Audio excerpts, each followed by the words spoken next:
I remember in the 9th grade, I was casually bombarding my brain with fapping sessions and binge watching Game of Thrones till it quickly went out of the control to the point I couldn't focus on my studying. My brain was literally fried. My goals back then at that moment were learning English so that I can pass English proficiency exam, which was called TOEFL, and winning a medal at a math competition.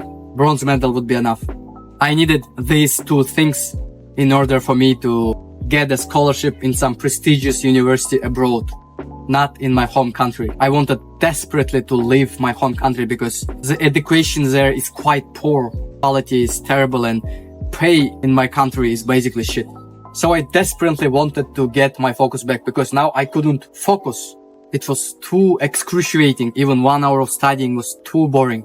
The funny thing is that in the 8th grade, my work capacity was better. I was more disciplined, which is disappointing and even disheartening. Because as we become older, we're supposed to become smarter, stronger, more disciplined. But here we are, technologies are making our brains regress to the point I was literally more capable in the 8th grade than in the 9th. All of that led me to go on a dopamine detox in the 10th grade, which was quite successful. I successfully completed no fap for 1 year straight on a streak. I didn't fail even a single time. And it was extremely difficult. Even though I was not that addicted to fapping, like I was watching pornography like maybe 2 or 3 times per week. But still, it was excruciatingly difficult. Like, I was having withdrawal symptoms. So I can't imagine the pain you have to go through if you're doing it casually every single day, which was like most of my peers. Like I was below average in the number of fapping sessions I did. I think nowadays, like throughout the globe, most boys in high schools are doing it on average once a day. Additionally, I significantly decreased the time I was spending watching random ass TV series like fucking Dr. House. I literally rewatched it 2 times. That's how terrible I was. In the 9th grade, my diet was clean and I was only fapping 2 times or 3 times per week. So probably you're at a way worse position than me. So bro, you need some serious artillery to deal with your bad habits. Imagine like David and Goliath. David and Goliath. You're David, the small, fighting against Goliath, which is your bad habits, which is your temptation. Or you're like Floyd Mayweather fighting prime Mike Tyson and you have like 100 pounds of difference between your weights. That's how terrible it looks for you. You need some powerful methods to deal with your temptation. So let's observe the vital behaviors that allowed me to went on a successful dopamine detox session. The number one reason and the number one thing you will use in order to battle temptations is goals. I had concrete, specific goals. Like I wanted to get like 100 in the TOEFL exam, and I needed to get the bronze medal in the like international math competition, and I could easily access like past papers so that I can do a mock exam and see how well am I doing. My goals were specific, and I had a way to measure up my progress. And more importantly, my goals had purpose because I needed this in order to get a scholarship. Because if I don't get a scholarship, I can't go to study somewhere else because I was poor. The only way was for me to, if university pays for my tuition fee, and they also had to give me money so that I can survive and buy food for myself. And staying in the country was not an option because I knew my future might be doomed if I stay in the country. So I had to leave. That was my mindset. So let me reiterate again. You have to have a specific goal, like getting 100 in the TOEFL exam. You have to have a specific plan, and there was a specific deadline. Like I have to finish all of that by the 11th grade, or if I will not be able to apply to the university. So you see the pressure that was dooming on me. That's why I had to fight hard. I see people saying that, oh, I want to stop fapping. I want so that I become more productive and I get good grades, and they fail miserably. No wonder they fail because their goal is too vague. It's not concrete. Even if it's concrete, let's say they say, I will reduce my fapping sessions to only once a month, or I will stop eating chocolate bars. I will only eat 1 chocolate bar every month. The goal might sound specific, but why are you doing that? To get good grades, it's still too weak. You have to have like, so that I get A- in fucking biology class. Why do you want to get A- in biology class? Because I wanna apply to this Florida university, and in order to get there, I have to have A- in biology class. It has to be specific. It has to be part of your identity. And I really want to go to the Florida university. If I don't go to the university, then I probably will end up being a janitor or something.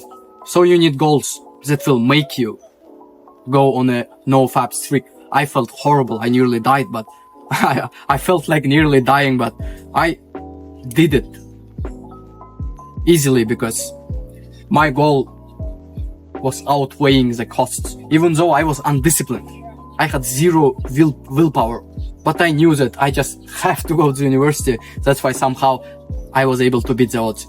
The second vital behavior you can observe from my younger self is that I was on a fucking clean diet, the cleanest diet you can think of.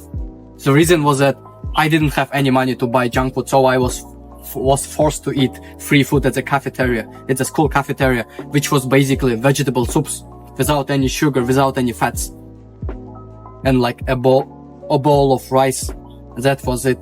I probably lost some inches from my height because I was not even eating enough meat, but the diet was pretty clean. Like, it allowed my brain to focus. And probably if I had money, I would like consume junk food and fail my goals. But the diet helped me a ton, and it was a sheer luck because I just didn't have money. I literally didn't have an option to buy junk food. So yeah, that's the most important things you can observe from my younger self. But now I have read up some books. I made the research. Now I'm much more wiser on this topic. So for the extra tips I can give you, like the first tip I have read from the books is waiting out for 5 minutes before indulging in the temptation. Let's say you like desperately want to eat the chocolate bar. So before you eat it, like stop and think for 5 minutes. Like just wait for 5 minutes. What you notice here is that your desire will start to decrease, like 30%. After 5 minutes, you will want to eat the chocolate bar for 30% less. While you're observing the chocolate bar, like the voice in your head will keep saying, yo bro, why are you doing that? You're poisoning your mind. You will not be able to focus. It's not your identity to eat the chocolate bar. You want to become fit or not? All of the thoughts are starting to come to your mind when you wait out just for 5 minutes before eating the chocolate bar. So you're much more likely to resist the temptation. The second tip is becoming like more self-aware. Because if you're a more self-aware person, as I already said, the voice in your head, the rational voice that wants you to achieve your goals will become stronger. The more mindful you are, the less you will be likely to eat the chocolate bar. Because what happens is that when people indulge in bad habits, it often happens in autopilot mode. They don't even think about it. Like they just feel stressed, and before they know they're eating a chocolate bar, and they don't even remember how they grabbed it, how they opened it. It happened on autopilot mode. Or when you just grab your phone and open a Instagram to see like someone's story, and then you click on one reel, and like suddenly 1 hour has passed and you didn't even remember how did it happen. To battle this, you have to increase your self-awareness, which can be increased in a lot of ways, like doing any kind of hard work, like focus studying increases your focus and makes you a more self-aware person. Like hitting a hard workout makes you more aware of your body. You increase your self-awareness. But the direct way to hit the like self-awareness muscle in your brain is through meditation. And it takes only 5 minutes a day. So it's the easiest way to increase mindfulness very fast. Every time you wake up, immediately do 5 minutes meditation, or every time you go to bed, do a 3-minute meditation. That way you will not forget to do it every day. And it only takes several minutes. The third tip is creating resistance. Like imagine like if in order to eat a chocolate bar, you have to climb a Mount Everest. Would you do it? Like let's say all the chocolate bars in the world went extinct. The only chocolate bar is at the top of the Mountain Everest. Would you climb it? No, you wouldn't.